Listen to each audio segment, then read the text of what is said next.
1 নম্বর file. আমি প্রণামী বসা, society for the visually হ্যান্ডিক্যাপ্টের পক্ষ থেকে পড়ছি। একাদশ শ্রেণীর রাষ্ট্রবিজ্ঞান শিক্ষক সহায়িকা ডক্টর দেবব্রত সিংহ। প্রাক কথন।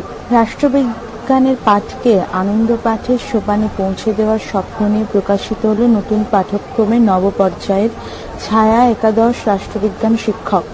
শুধু শ্রেণীকক্ষের পঠন পাঠন নয়, পরীক্ষা নির্ভর শিক্ষা ব্যবস্থায় ছাত্রছাত্রীদের বাস্তব প্রয়োজনের দিকে তাকিয়ে লেখায় বইটি রাষ্ট্রবিজ্ঞানের তাত্ত্বিক ও ব্যবহারিক চিন্তার সঙ্গে একালে নতুন প্রজন্মের ছেলে মেয়েদের মেলবন্ধন ঘটাতে পারবে বলে আমাদের বিশ্বাস।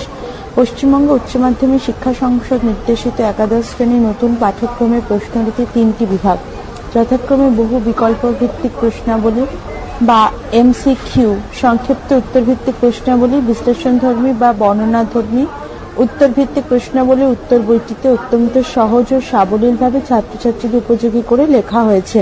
উচ্চ মাধ্যমিক বিদ্যালয়ের অঙ্গনে যারা একাদশ শ্রেণী পাঠ নিতে এসেছে, রাষ্ট্রবিজ্ঞান শিক্ষক তাদের প্রিয় সঙ্গী হয়ে উঠলে এই প্রয়াস সার্থক হবে। রাষ্ট্রবিজ্ঞানের শিক্ষক না, একজন শিক্ষার্থী হিসেবে মনে হয় উৎকর্ষের শেষ বলে কিছুই হয় না। তাই শুভানুধ্যায়ী সম্মাননীয় শিক্ষক শিক্ষিকাদের কাছে বিনীত অনুরোধ, তাঁরা যদি বইটি সম্পর্কে তাদের সুচিন্তিত অভিমত পাঠিয়ে দেন, তাহলে আগামীতে তা আমাদের কাছে পথ নির্দেশনা কাজ করবে।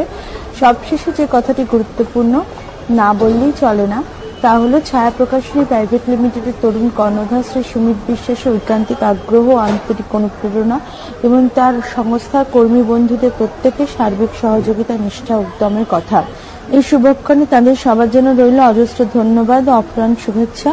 বইটি লেখার কাছে সতত সহযোগিতা ও প্রেরণার জন্য আমার স্নেহভাজন ছাত্র, বর্তমানে তারতহ উচ্চ বিদ্যালয়ের রাষ্ট্রবিজ্ঞানের শিক্ষক শ্রী গোপাল বারিককে জানাই নিবিড় ভালোবাসা।